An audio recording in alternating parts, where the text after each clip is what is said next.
धडा 7वा. खांबेटे. खांबेटे ऑफिसमध्ये एक साधा, शांत आणि प्रामाणिक कर्मचारी म्हणून ओळखला जातो. तो फार बोलका नसतो. आपलं काम करायचं आणि घरी जायचं एवढंच त्याचं जग. त्याच्या आयुष्यात मोठी स्वप्न नाहीत, मोठे दिखावे नाहीत, पण त्याच्याकडे एक स्वाभिमान असतो की मी घरचा कर्ता पुरुष आहे. त्याची बायको मात्र अत्यंत हुशार, व्यवस्थित आणि कष्टाळू असते. घर सांभाळणं, व्यवस्थित ठेवणं, लोकांशी नीट वागणं या सगळ्यात ती पुढे असते. हळूहळू लोक तिचं कौतुक करू लागतात.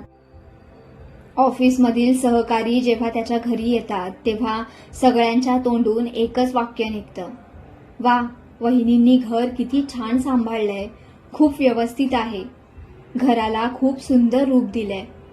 सुरुवातीला खांबेटेही आनंदी होतात, कारण पत्नीचं कौतुक म्हणजे आपलंच कौतुक असं त्यांना वाटतं. पण हळूहळू एक विचित्र भावना त्याच्या मनात वाढू लागते.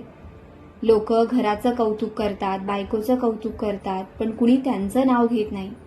ही गोष्ट त्याच्या मनाला टोचू लागते. त्यांना जाणवू लागतं की या घरात माझं स्थान नक्की काय आहे. मी पैसा कमावतो, मी कष्ट करतो, पण सगळं श्रेय दुसऱ्यालाच मिळतंय. ही भावना फार सूक्ष्म आहे. खांबेटे स्वतःलाही सुरुवातीला ती समजत नाही. त्यांना अपराधीही वाटतं, कारण पत्नीवर प्रेम असूनही तिच्या यशामुळे स्वतःला कमी समजणं हे त्यांना चुकीचं वाटत असतं. एक दिवस ही भावना बाहेर पडते. बायको सहजपणे बोलताना त्यांना जाणवतं की ती घरातील अनेक निर्णय स्वतःच घेते. लोक तिचे मत विचारतात, तिची उपस्थिती ठळक असते आणि खांबेटेंना नकळत वाटू लागतं की मी मागे पडतोय. या कथेत व पु काळे पुरुषी मानसिकतेचा अत्यंत सूक्ष्म अभ्यास करतात. अनेक पुरुष स्त्रीला पुढे जाऊ द्यायला तयार असतात, पण एका मर्यादेपर्यंत, जोपर्यंत स्वतःचं वर्चस्व धोक्यात येत नाही तोपर्यंत. खांबेटे वाईट माणूस नसतात. ते पत्नीचा द्वेष करत नाहीत, पण त्यांना स्वतःची ओळख हरवत असल्याची भीती वाटते. एक प्रसंग फार महत्वाचा आहे. ऑफिसमध्ये लोक पार्टीत त्यांच्या पत्नीचं भरभरून कौतुक करतात आणि त्या रात्री खांबेटे शांत होतात.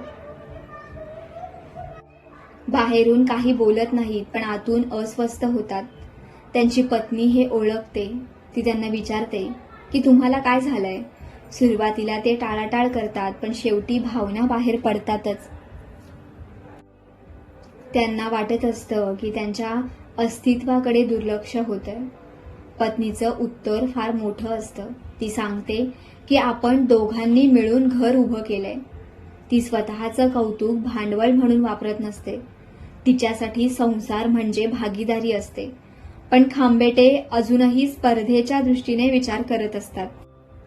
या कथेतील खरी वेदना इथेच आहे. नातं असताना सुद्धा माणूस स्वतःला एकटा वाटू लागतो, जेव्हा तो स्वतःची तुलना जवळच्या व्यक्तीशी करू लागतो. खांबेटेंच्या मनातला संघर्ष फार वास्तववादी आहे, कारण समाजाने पुरुषाला कायम कर्तृत्ववान, मुख्य आणि आधार असण्याची सवय लावलेली असते. आणि जेव्हा स्त्री स्वतःच्या गुणवत्तेमुळे उठून दिसू लागते, तेव्हा पुरुषाच्या मनात नकळत असुरक्षितता निर्माण होऊ शकते.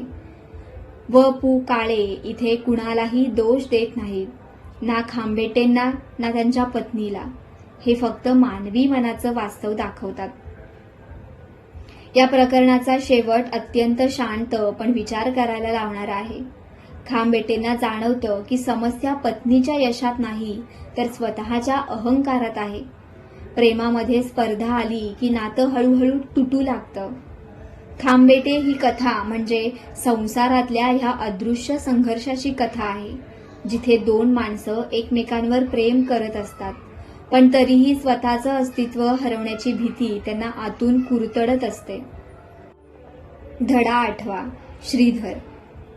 श्रीधर हा ऑफिसमधला एक सर्वसामान्य कर्मचारी.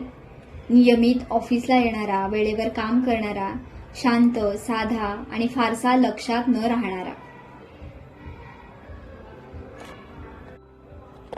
ऑफिसमध्ये त्याच्याबद्दल विशेष चर्चा होत नाही, कारण तो फार हुशार दिसतो. ना फार महत्वाकांक्षी. तो गर्दीतला एक सामान्य चेहरा असतो.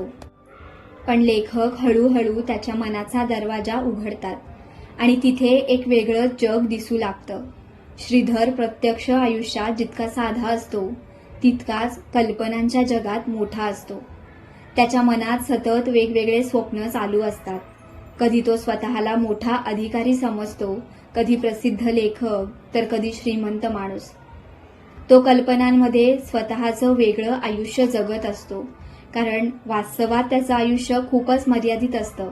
तीच नोकरी, तीच बस, तेच लोक, तेच पगाराचं गणित. या सगळ्यात त्याचं मन गुदमरू लागतं. पण तो स्वतःसाठी एक आतला जग तयार करत असतो, जिथे तो पराभूत नसतो, सामान्य नसतो, तर खास असतो. या प्रकरणात लेखक एक अत्यंत खोल मानवी सत्य सांगतात की प्रत्येक माणूस दोन आयुष्य जगत असतो. एक बाहेरचं जे लोकांना दिसतं आणि एक आतलं, ते फक्त त्यालाच माहिती असतं. श्रीधरच्या बाबतीत हे आतलं जग खूप मोठं झालेलं असतं. तो ऑफिसमध्ये बसलेला असतो, पण मनाने कुठेतरी दुसरीकडे असतो. लोक त्याच्याशी बोलत असतात, पण तो स्वतःच्या कल्पनांमध्ये हरवलेला असतो. त्याच्या या स्वभावामुळे लोक त्याला थोडासा वेगळा समजू लागतात. काहींना तो बावळट वाटतो, काहींना आळशी, पण कुणालाच त्याच्या मनात चाललेलं कळत नाही. एक दिवस निवेदक त्याच्याशी खोलवर बोलतो आणि तेव्हा श्रीधर हळूहळू स्वतःचं मन उघडतो. तो सांगतो की त्याला आयुष्यात खूप काही करायचं होतं, मोठं व्हायचं होतं, वेगळं जगायचं होतं. पण परिस्थिती, जबाबदाऱ्या आणि भीतीमुळे तो साध्या आयुष्यात अडकून राहिला. त्याच्या बोलण्यात एक खोल खंत असते, कारण तो पूर्णपणे अपयशी नसतो, पण पूर्ण समाधानीही नसतो. जो सतत जर मध्ये जगत असतो. जर मी दुसरी नोकरी घेतली असती, जर मी धाडस केलं असतं, जर मी माझ्या आवडीचं काम केलं असतं. या जरने त्याचं आयुष्य व्यापलेलं असतं.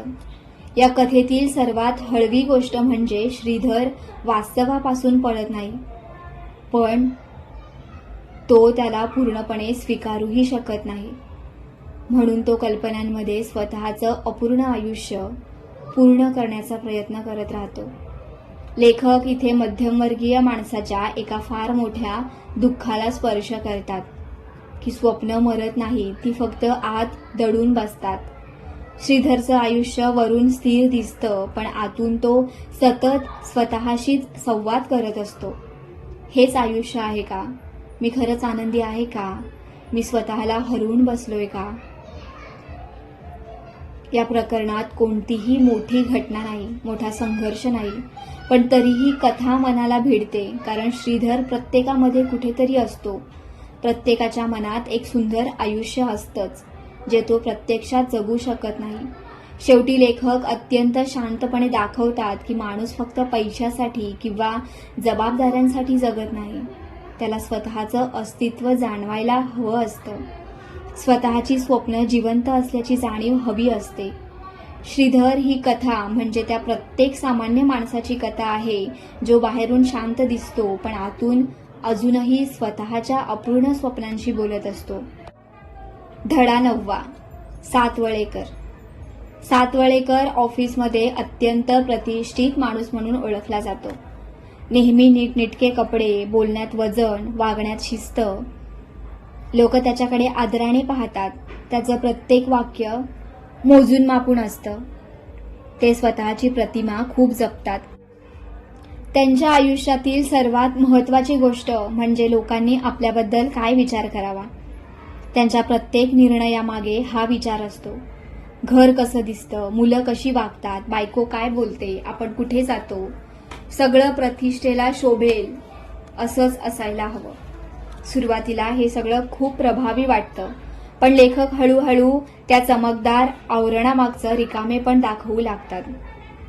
सातवळेकर स्वतःच्या भावना फार कमी व्यक्त करतात. त्यांना रडणं, हसणं, मोकळेपणानं वागणं हे कमजोरी वाटते. त्यांच्या मते सुसंस्कृत आणि प्रतिष्ठित माणूस नेहमी नियंत्रणात असला पाहिजे. घरातही त्याचं वातावरणाचा परिणाम झालेला असतो. त्याची मुलं त्यांच्याशी जास्त मोकळी नसतात. बायको सतत जपून बोलते. घरात आदर असतो, पण सहजपणा नसतो. एक प्रसंग इथे फार महत्वाचा ठरतो की एका सामाजिक कार्यक्रमात सातवळेकर अत्यंत आदर्श सुसंस्कृत कुटुंबवत्सल व्यक्ती म्हणून सगळ्यांसमोर उभे असतात. लोक त्यांचं कौतुक करतात, पण त्याच रात्री घरी मात्र एका छोट्याशा कारणावरून तणाव निर्माण होतो. आणि तिथे लेखक दाखवतात की बाहेरची प्रतिमा आणि घरातलं वास्तव किती वेगळं असू शकतं. सातवळेकरांना सतत परफेक्ट दिसायचं असतं, म्हणून ते स्वतःच्या खऱ्या भावना दाबत असतात. त्यांना दुःख असतं, भीती असते, असुरक्षितता असते, पण ते कधीच व्यक्त करत नाहीत. हळूहळू ही सवय त्यांच्या स्वभावाचा भाग बनते. ते स्वतःलाच विसरू लागतात. ते खरोखर काय अनुभवतायत, त्यांना काय हवं आहे हेच त्यांना समजेनासं होतं. या कथेत लेखक एक अत्यंत मोठं सामाजिक सत्य मांडतात की समाजात अनेक माणसं जगत असतात, ती फक्त प्रतिमा सांभाळत असतात. सातवळेकरांचं आयुष्य तसंच झालेलं असतं. त्यांच्या प्रत्येक हालचालीवर एक अदृश्य दबाव असतो. लोक काय म्हणतील हा प्रश्न त्यांना मोकळं जगूच देत नाही. एक क्षण असा येतो की त्यांना स्वतःच्या आयुष्याचा कंटाळा येऊ लागतो, कारण सतत अभिनय करत जगणं थकवणारं असतं. निवेदकाला त्यांच्या बोलण्यातून जाणवतं की सातवळेकरांना खरं तर साधं मोकळं आयुष्य हवं होतं. कधीतरी बेफिकीर हसायचं होतं, मोकळेपणानं बोलायचं होतं, पण त्यांनी स्वतःभोवती प्रतिष्ठेची इतकी मोठी भिंत उभी केली होती की त्यांना त्यातून बाहेर पडणं अशक्य वाटत होतं. या कथेतील खरी वेदना इथे आहे की माणूस जेव्हा सतत इतरांसाठी जगतो तेव्हा हळूहळू स्वतःपासून दूर जाऊ लागतो. सातवळेकरांना लोकांचा आदर मिळतो, प्रतिष्ठा मिळते, पण आतून समाधान मिळत नाही. कारण आदर मिळवताना त्यांनी स्वतःचा सहजपणा हरवलेला असतो. लेखक शेवटी अत्यंत शांतपणे एक मोठा विचार मांडतात की आपण खरंच स्वतःसारखं जगतो का, की समाजाने तयार केलेल्या प्रतिपांमध्ये अडकून जगत राहतो. सातवळेकर ही कथा म्हणजे त्या प्रत्येक माणसाची कथा आहे जो आयुष्यभर लोक काय म्हणतील या भीतीने जगतो आणि मग शेवटी स्वतःच्या खऱ्या आनंदापासून दूर जातो.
धडा 10वा.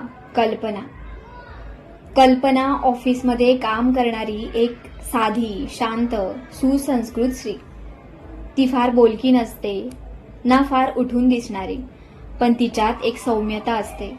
ऑफिसमधले लोक तिच्याबद्दल आदराने बोलतात. तिचं आयुष्य वरून व्यवस्थित दिसत असतं. नोकरी, घर, संसार सगळं सुरळीत. पण लेखक हळूहळू तिच्या मनातील पोकळी उलगडू लागतात. कल्पनाचं लग्न झालेलं असतं. तिचा नवरा जबाबदार असतो, वाईट माणूस नसतो, घराची जबाबदारी घेतो, पैसे कमावतो, पण त्याच्या नात्यात भावनिक जवळीक नसते. कल्पनाला सर्वात जास्त त्रास कशाचा होतो तर कुणी आपल्याला समजून घेत नाही ह्याचा. तिच्या आयुष्यात संवाद कमी असतो. नवरा तिच्याशी आवश्यक तेवढंच बोलतो. घरात भांडणं नसतात, मोठे वाद नसतात, पण प्रेमाची उबही नसते. ही गोष्ट स्त्रीला आतून हळूहळू रिकामं करत असते. कारण स्त्रीला फक्त सुरक्षित संसार नको असतो. तिला भावनिक आधार हवा असतो. तिचं बोलणं ऐकणारं मन हवं असतं. ऑफिसमध्ये मात्र तिला थोडा वेगळा अनुभव येतो. तिथे एकदा सहकारी तिचं बोलणं लक्ष देऊन ऐकतो, तिच्या छोट्या गोष्टी लक्षात ठेवतो आणि इथेच तिच्या मनात भावनिक हालचाल सुरू होते. ही प्रेमकथा नसते तर ती एका भावनिक भूकेची सुरुवात असते. कल्पना स्वतःशीच संघर्ष करू लागते, कारण तिला माहिती असतं की ती चुकीच्या दिशेने चालली आहे. पण मनाला मिळणारा थोडासा आधार तिला महत्वाचा वाटू लागतो. लेखक इथे स्त्रीच्या मनाचं अत्यंत वास्तव चित्र रंगवतात. अनेक वेळा स्त्रीला बाहेरच्या पुरुषाकडे आकर्षण वाटतं, कारण तो पुरुष फार महान असतो म्हणून नाही, तर तो तिला ऐकून घेतो म्हणून. कल्पनाच्या आयुष्यातही तेच घडत असतं. तिच्या भावना, तिचं दुःख, तिचं एकटेपण पहिल्यांदाच कुणीतरी समजून घेत असल्यासारखं तिला वाटतं. पण त्याच वेळी तिच्या मनात अपराधीपणाही असतो, कारण ती मुळात वाईट स्त्री नसतेच. तिला संसार मोडायचा नसतो. तिला फक्त माणूस म्हणून कुणीतरी जवळ हवं असतं. या कथेतली सर्वात हळवी गोष्ट म्हणजे कल्पना स्वतःलाच समजून घेण्याचा प्रयत्न करत असते. मी चुकीची आहे का, की मी फक्त एकटी पडले? प्रेम म्हणजे नेमकं काय? लेखक इथे अत्यंत सूक्ष्मपणे दाखवतात की भावनिक उपेक्षा ही सुद्धा एक प्रकारची वेदना असते. ती बाहेरून दिसत नाही, पण आतून माणसाला पोखरत राहते. कल्पनाचं आयुष्य वरून व्यवस्थित असतं, पण आतून ती सतत तुटत असते. ती घर सांभाळते, हसते, काम करते, पण तिच्या मनात सतत एक प्रश्न असतो की माझं खरंच कुणाला कळतंय का? या कथेत कुठेही मोठं नाट्य नाही, मोठे प्रसंग नाहीत, पण म्हणूनच कथा जास्त खरी वाटते. कारण अशा भावना हजारो संसारांमध्ये शांतपणे जगत असतात. लेखक शेवटी एक फार मोठं सत्य सांगतात की नातं फक्त जबाबदाऱ्यांनी टिकत नाहीत, तर संवाद, भावनिक जवळीक, ऐकून घेणं हे नसेल तर माणूस घरात राहूनही आतून एकटा पडतो. कल्पना ही कथा म्हणजे त्या प्रत्येक स्त्रीची कथा आहे जी संसार सांभाळताना स्वतःच्या भावनांना गप्प बसवते आणि फक्त एकच गोष्ट शोधत राहते की कोणीतरी आपल्याला खरंच समजून घ्यावं. धडा 11वा. कारखानीस. कारखानीस ऑफिसमध्ये अत्यंत सावध, नियम पाळणारा आणि सेफ खेळणारा कर्मचारी म्हणून ओळखला जातो. तो कधीच धोका घेत नाही, कधीच जास्त बोलत नाही, कोणाशी उघड भांडत नाही. त्याचं संपूर्ण आयुष्य एका तत्वावर चालत असतं. काहीतरी बिघडलं तर त्याच्या प्रत्येक निर्णयामागे भीती असते. पैसे खर्च करायचे, उद्या गरज पडली तर, नोकरी बदलायची, नवीन ठिकाण सुरक्षित नसेल तर, कुठे गुंतवणूक करायची, मग नुकसान झालं तर. तो सतत भविष्यासाठी तयारी करत राहतो आणि हळूहळू वर्तमानात जगणंच विसरतो. कारखानीस पैशाची खूप बचत करतो, अनावश्यक खर्च टाळतो, छोट्या छोट्या गोष्टींचाही हिशोब ठेवतो. लोक त्याचं कौतुकही करतात, पण शहाणा माणूस आहे, खूप विचार करून पाऊल टाकतो. पण लेखक हळूहळू दाखवतात की या सगळ्यामागे शहाणपणापेक्षा भीती जास्त आहे. कारखानीसला आयुष्यावर विश्वास नसतो. त्याला सतत वाटत राहतं की काहीतरी वाईट होणार आहे. त्याच्या घरातही त्याच वातावरणाचा परिणाम झालेला असतो. घरात सतत जपून जगणं, मुलांना हवं ते लगेच मिळत नाही, बायकोलाही सतत खर्चाचा हिशोब ऐकावा लागतो. तो वाईट नवरा नसतो, तो घरासाठी हे सगळं करत असतो. पण हळूहळू घरात आनंद कमी होतो आणि काळजी जास्त वाढते. एक प्रसंग कथेत फार महत्वाचा ठरतो. कारखानीसची मुलं एखादी छोटी सहल किंवा आनंदाची गोष्ट मागतात, पण तो लगेच खर्च, धोका, भविष्यातील गरज यांचा विचार करू लागतो आणि शेवटी तो नको म्हणतो. त्या क्षणी लेखक अत्यंत शांतपणे एक मोठं सत्य दाखवतात की कधीकधी माणूस भविष्य वाचवताना वर्तमान गमावतो. कारखानीसला वाटत असतं की तो कुटुंबाला सुरक्षित ठेवतोय, पण न कळत तो त्यांच्या आयुष्यातील आनंद, उत्स्फूर्तपणा आणि मोकळेपणा कमी करत असतो. या कथेत लेखक मध्यमवर्गीय मानसिकतेचा फार खोल अभ्यास करतात. कारण मध्यमवर्गीय माणूस आयुष्यभर एका भीतीत जगतो. उद्या काही बिघडलं तर ही भीती त्याला सतत धावत ठेवते. तो पैसे साठवतो, इन्शुरन्स घेतो, जपून जगतो, पण स्वतःला कधी विचारत नाही की मी खरंच जगतोय का. कारखानीसच्या मनात सतत ताण असतो. त्याला आराम करायला जमत नाही, कारण आराम करतानाही त्याचं डोकं भविष्यातल्या समस्यांकडे अडकलेलं असतं. लेखक इथे एक अत्यंत खोल मानवी सत्य सांगतात की भीती माणसाला फक्त घाबरवत नाही, तर ती त्याचं वर्तमान चोरते. कारखानीचं आयुष्य वरून स्थिर दिसतं, मोठी संकट नसतात, मोठे वादही नसतात, पण तरीही आतून एक बैचेनी असते, कारण तो कधीच निश्चिंत जगत नाही. या कथेतली सर्वात वेदनादायक गोष्ट म्हणजे कारखानीसला स्वतःचे दुःख समजतच नाहीत. त्याला वाटतं की मी जे करतोय ते योग्यच करतोय आणि खरं तर तो चुकीचाही नसतो, पण आयुष्य फक्त सुरक्षिततेने भरत नाही. त्यात आनंद, वेडेपणा, धोका आणि आठवणही लागतात. लेखक शेवटी फार शांतपणे प्रश्न विचारतात की आपण भविष्याच्या तयारीत इतके अडकतो की वर्तमान हातून निसटून जातंय हे आपल्याला कळतच नाही. कारखानीस ही कथा म्हणजे त्या प्रत्येक माणसाची कथा जो उद्याच्या भीतीने आजचं जगणं पुढे ढकलत राहतोय आणि शेवटी लक्षात येतं की जगायचं राहूनच गेलं. धडा 12वा. वंदना सामंत. वंदना सामंत ऑफिसमध्ये सगळ्यांच्या नजरेत भरते. ती स्मार्ट असते, आत्मविश्वासाने बोलते, मोकळेपणाने हसते. तिचं व्यक्तिमत्व प्रभावी असतं. ऑफिसमधले पुरुष तिच्याकडे आकर्षित होतात. स्त्रिया तिच्याबद्दल कुजबूज करतात, कारण समाजाला एक गोष्ट अजूनही सहज पचत नाही, स्वतःच्या मतांनी जगणारी स्त्री. वंदना इतर स्त्रियांप्रमाणे दबून वागत नाही. ती स्पष्ट बोलते, लोकांशी सहज मिसळते, स्वतःचे निर्णय स्वतः घेते आणि म्हणूनच लोक तिच्याबद्दल वेगवेगळे निष्कर्ष काढू लागतात. कोणी म्हणतं ती खूप फॉरवर्ड आहे, कोणी म्हणतं ती जास्त मोकळी आहे, कोणी तिच्या स्वभावाचा चुकीचा अर्थ काढतं. लेखक इथे समाजाचं फार वास्तव चित्र दाखवतात. पुरुष मोकळा असेल तर तो कॉन्फिडंट समजला जातो, पण स्त्री तशी असेल तर तिच्या चारित्र्यावर प्रश्न उपस्थित राहतात. वंदना मात्र वरून या गोष्टींची पर्वा करत नाही असं दाखवते. ती हसत राहते, लोकांशी बोलत राहते, पण आतून ती हे सगळं अनुभवत असते. हळूहळू निवेदकाला तिच्या स्वभावामागचं खरं कारण समजू लागतं. वंदना खरं तर आतून खूप एकटी असते.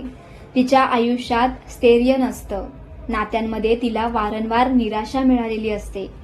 लोक तिच्याकडे आकर्षाने पाहतात, पण तिला माणूस म्हणून समजून घेण्याचा प्रयत्न फार कमी लोक करतात. तिला जाणवत राहतं की लोकांना तिचं व्यक्तिमत्व आवडतं, पण तिचं मन कुणालाच समजत नाही. या कथेतली सर्वात वेदनादायक गोष्ट म्हणजे की वंदना जितकी बाहेरून मजबूत दिसते, तितकीच आतून ती भावनिक आधारासाठी तळमळत असते. ती स्वतःभोवती आत्मविश्वासाचं कवच तयार करते, कारण तिला कमकुवत दिसायचं नसतं. लेखक इथे एक अत्यंत महत्त्वाचं सत्य सांगतात की कधी कधी सर्वात जास्त हसणारी, आत्मविश्वासू दिसणारी माणसं आतून सर्वात जास्त एकटी असतात. वंदनाच्या आयुष्यात पुरुष येतात, आकर्षण निर्माण होतं, पण नातं खोल जात नाही. कारण लोक तिच्या बाह्य व्यक्तिमत्वात अडकतात. तिच्या भावनिक गरजा कुणाला दिसतच नाहीत. तिच्यावर सतत प्रतिमा लादली जाते. ती आधुनिक आहे, मोकळी आहे, म्हणजे ती भावनाहीन असेल असं लोक गृहीत धरतात. पण प्रत्यक्षात तीही प्रेम, विश्वास आणि सुरक्षितता शोधत असते. एक प्रसंग फार हळवा आहे. वंदना सहज बोलताना अचानक गंभीर होते आणि ती म्हणते की लोकांना माझ्याबद्दल खूप काही वाटतं, पण खरंच मला कुणी ओळखतच नाही. हे वाक्य तिच्या संपूर्ण आयुष्याचं दुःख सांगून जातं. या कथेत लेखक स्त्रीच्या एका वेगळ्या संघर्षाला स्पर्श करतात. हे संघर्ष फक्त संसाराचा नाही तर स्वतःच्या ओळखीचा आहे. वंदना समाजाच्या चौकटीत बसत नाही म्हणून लोक तिला समजून घेण्यापेक्षा तिच्यावर शिक्के मारतात. पण लेखक तिचं चित्रण कुठेही अतिनाट्यमय करत नाही. ते तिला ना बळी बनवतात ना बंडखोर. ते तिला फक्त एक माणूस म्हणून दाखवतात, जिला प्रेम हवं आहे, स्वीकार हवा आहे आणि कुणीतरी तिच्या बाह्य व्यक्तिमत्वापलीकडे पाहावं अशी इच्छा आहे. या प्रकरणाचा शेवट फार शांत पण मन हेलावून टाकणारा आहे. कारण वंदना अजूनही हसत असते, लोकांशी बोलत असते, पण आता निवेदकाला समजलेलं असतं की त्या हसऱ्या चेहऱ्यामागे किती खोल एकटेपणा दडलेला असतो. वंदना सामंत ही कथा म्हणजे त्या प्रत्येक स्त्रीची कथा आहे, जिला समाज तिच्या व्यक्तिमत्वावरून ओळखतो, पण तिच्या मनापर्यंत पोहोचण्याचा प्रयत्न करत नाही.